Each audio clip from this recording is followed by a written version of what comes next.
Hey, Judging Freedom fans, never miss an episode of Judge Napolitano's Judging Freedom. Grab the audio version on Apple Podcasts, iHeartRadio, Amazon, or wherever you get your podcast. Get the audio version of Judging Freedom. Subscribe today.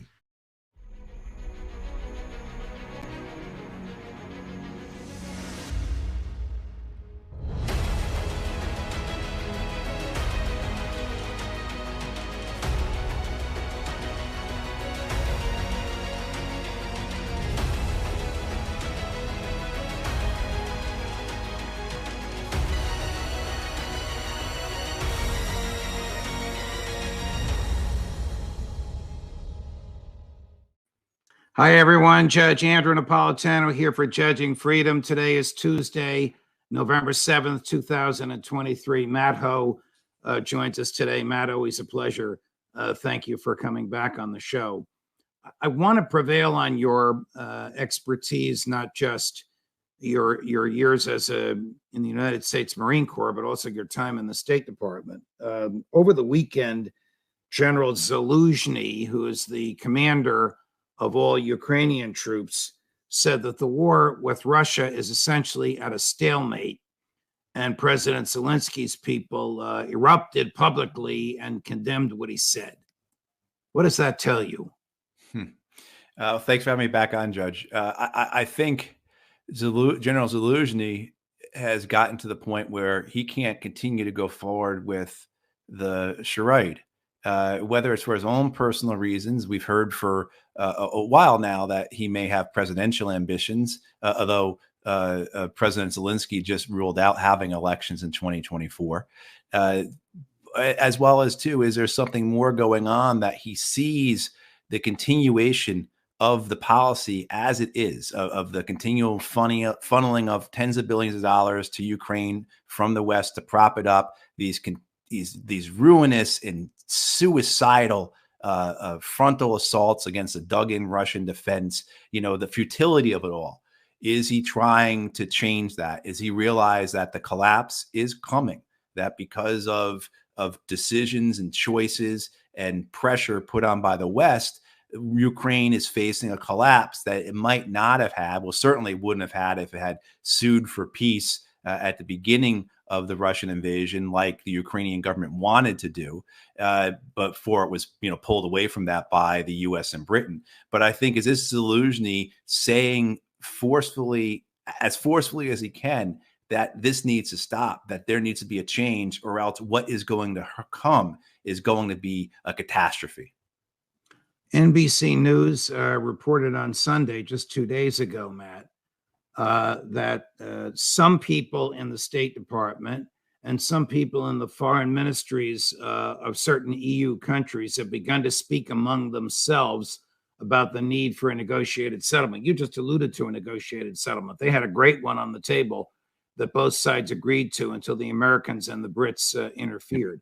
But is this at last, if true, a recognition by the Biden administration and by the neocons around him? And maybe I'm getting carried away because I don't know that they would recognize it at all by their colleagues in Western Europe, that the war has been a disaster and that it is effectively over with and Russia has effectively prevailed. Well, I think we have to remember, too, that the main reason for support from this war from the White House, from the Washington, D.C. establishment, from the Brits, has been the perceived domestic political benefits of that, right? I mean, the Democratic Party has campaigned on Putin equals Trump, Russia equals the Republicans for years now. I mean, this goes back to 2015. So this has all just been caused by it, part of it, intertwined with it. To pull it apart would take us hours to discuss. But that's the reality of it. So the domestic political benefits, I think, are what really drove so much of U.S. policy. And as Gerhard Schroeder, the former chancellor of Germany, said a couple of weeks ago, the U.S. is the one calling the shots. Schroeder was involved in what we were just referring to, the negotiations between Russia and Ukraine in February and March of 2022. And Schroeder said it fell apart because the Americans said for it to fall apart. All decisions came from Washington.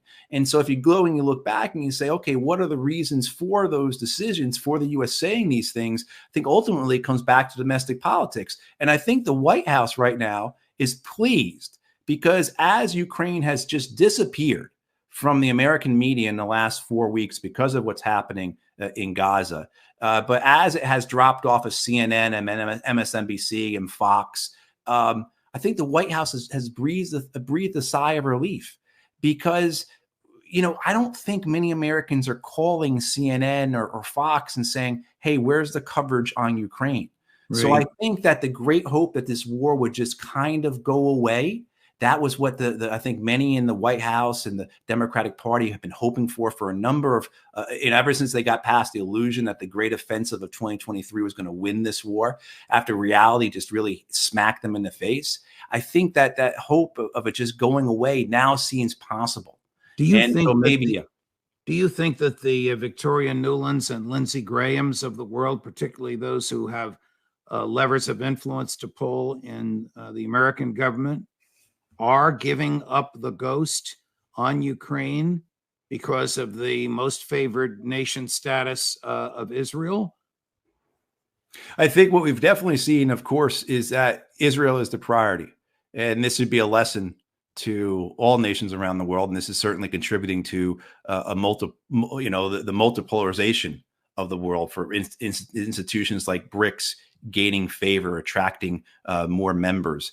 This idea that you can't trust the United States. We've said it before. I mean, every other guest on your show, Judge, says it because it's just such a great thing to quote. But Kissinger saying it's dangerous to be an enemy in the United States, deadly to be a friend. I mean, so the Ukrainians are turning into the new Afghans. And I think nations around the world saying, I don't want to be the next Ukrainians, particularly how clear it is that it will be. The Americans are okay with it just being us and Israel against the world. And certainly the Israeli government under Benjamin Netanyahu, this idea of Israel as a modern Sparta, as fortress Israel, as Israel against the world, which is biblical, right? I mean, that refers back to, that's Old Testament type of theocracy, of us against the world.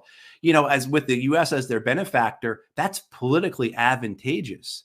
But this idea that somehow the White House may now see an opportunity to get away from Ukraine, the fact that you had the head of Ukrainian armed forces call the war a stalemate. I mean, the idea that a military, the top general would speak in such a way is, even during our worst times in Iraq and Afghanistan, you never heard American generals talk that way when it was clear that we were losing. We were clear it was hopeless. The closest you come, I guess, is General McChrystal in 2009 saying that we're losing the war. But that was all just part of the propaganda PR machine to get more troops to be sent in. In this case with Zelensky, he did present a wish list of this is what I want. We can still turn this way around. But I think most people see through that and they realize the desperation of the situation.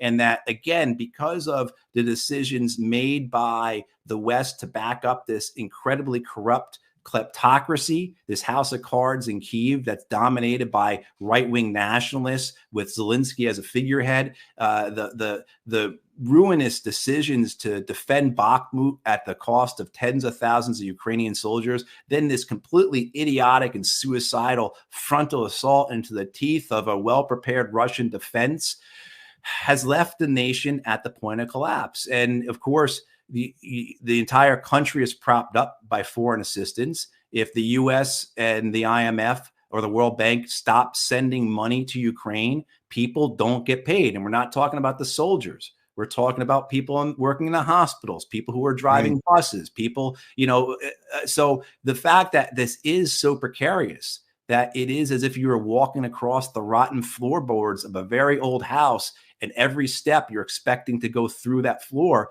is a feeling, I think, that dominates all of Ukraine. And also, too, for those looking from the outside, populates their understanding of it, that this can't last. At some point, it's going to collapse. And so this NBC News, of course, being a very reliable pro-Ukrainian outlet over the last 20 months, for them to be putting forth that the United States has been having these discussions, not informally. According to this report, it was done through the Ukrainian Contact Group, which is a consortium of 50 nations that has been established. The idea of the contact group was that Ukraine needs trucks. Okay, so the Dutch are going to provide 100 trucks. They need artillery system. Okay, Belgium's going to provide 25 artillery systems. So it's a working group. It has a real effect. It's practical. So the fact that this was brought up there, I think, says a lot. I pity President Zelensky. I mean, what is he going to do? He's already talking about canceling elections next year. He's got the Nazis to his right who'll probably shoot him if he talks about negotiating. He's got his American and Western benefactors who are now going to begin to talk seriously about negotiating. He's got the House of Representatives, which doesn't want to give him another nickel, no matter what Mitch McConnell in the Senate wants. What's he going to do? I guess move to Miami or Paris. Right. The story, I read a thing that his family is in Israel. I don't know how true that is or not, but right. But certainly that idea. And we've seen that before. We've seen other American puppet figureheads, other American, leaders of proxy regimes face the same consequences. I'm actually unsure where Ashraf Ghani is right now, the former leader of Afghanistan. But what does he do? What is available to him? And we talked about this last week, Judge. There was that article in Time magazine that just described Zelensky's descent into madness. He's delusional. He's messianic. This is what his people are saying. And so, where does he go from that? How does that get better? So I think there has to be conversations being had, if they haven't been had before, but of how do we replace Zelensky? How do we right this problem? How do we, and he's already said he's not going to have elections. So we can't go the route that we did in Afghanistan, where we can get Ghani to come in to replace Karzai through the elections. So now you're talking about a more hard coup. Do we kill this guy? How do we make this guy not a problem? Because the other part of this is, if we get him out, he's going to run his mouth and say how he was betrayed, because he definitely feels betrayed. And I think he's got a right to feel betrayed. The U.S. came in. Well, this is the way back to Kissinger. This is the way the U.S. treats its friends when they no longer suit the dominant political narrative. We betray them. Switching gears to the other, of course, hot topic, arguably hotter. Has Israel codified into its public policy the concept of collective punishment? Oh, I think so. I think it's a hard argument to make against that idea that what we're seeing here is punitive. You have had for years now Israeli policies that the consequences of action against the Israeli military, against the Israeli state, against Israeli civilians will be many-fold that of what was incurred. So as you've seen, say in Gaza's case, this is the 5th major aerial assault, the 2nd ground offensive into Gaza. Certainly this is much larger than the previous ones, but the level of destruction, the level of violence, the level of wrath that the Israelis have placed upon the Gazans before far outweighed what Hamas or Islamic Jihad had done. So this is punitive, this is vindictive, this is meant to cause the people to try and prevent Hamas from doing anything further, because the idea, but this is folly, it doesn't work. This is the same idea behind our sanctions regime, our unilateral coercive measures, as it's described under international law, that somehow we are going to starve the population, we're going to miserate the people, and they are then going to turn against the Iranians, they're then going to turn against the Venezuelan government, they're then going to turn against the Russian government, and they're going to pull the government down. And they're going to turn against Cuba. Yeah, exactly, against Cuba. Best example. How did that embargo work? Wow. Yeah. Wow. Yeah. But can anybody with a sense of right and wrong accept the Israeli argument that it is somehow appropriate to drop 6 2,000-pound bombs on a refugee camp, knowing there are homeless, helpless people in there, in order to kill one Hamas person? Can Benjamin Netanyahu expect people to believe him when he says this is collateral damage, the death of civilians, and is unintended? I think the only reason you're in line with that is, well, maybe you've never read international law before. It's clear, ideas of distinguishing between military and civilian, the need for proportionality, protected locations, all these types of things. So clear violation of international law, which I want to say, because people poo-poo this idea of international law. What we're talking about here is the laws, the international treaties, the covenants that were signed on to by the United States, by men like Truman and Eisenhower.